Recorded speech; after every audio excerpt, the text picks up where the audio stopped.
Hi, y'all heard me tell this story to go with that story about the man. I said the man was sitting on the side of the road and asked the woman for some money. I was in a Chinese store in Charleston, South Carolina, off of Rivers Avenue, and actually Phosphate. People who live in South Carolina know where that is. There's a Chinese place over there, and there's the Dollar Tree. So a man came in there. We ordered food, and he came in there asking if anybody had any extra change or money that they could spare. Well, the funny, I had some money I could spare, but according to us, seeing all these people on the side of the road with their hand all out, saying "Gimme, gimme, gimme," and it might not be poor, I assumed in my mind that this man was one of those kind of people. But later on, after I got my Chinese food and I was coming out of the Chinese store, I see this young man coming out of the Dollar Tree. Like he said, he was going to buy food. He had just got out of prison. He was going to buy food for him and his kids.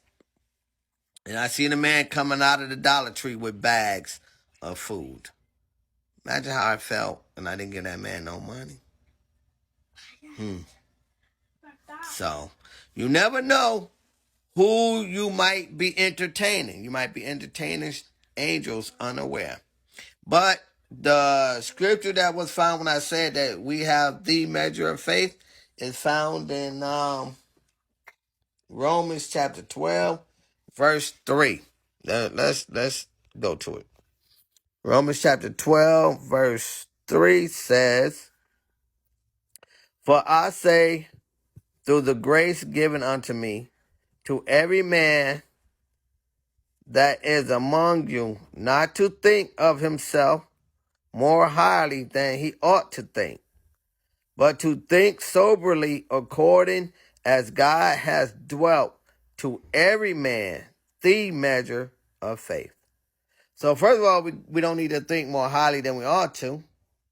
And we got our chests all puffed out like we're doing such a great thing. That's why I tell people, oh, don't tell me I did a good job when you hear me say I do stuff for kids that's not mine. I was doing that before I even knew you. The situation between me and my baby mama, we were dealing with each other before I even knew who you was, even before there was a TikTok, before there was a Facebook, before there was any of those things. So, or before I knew about Facebook or anything like that. So, but remember,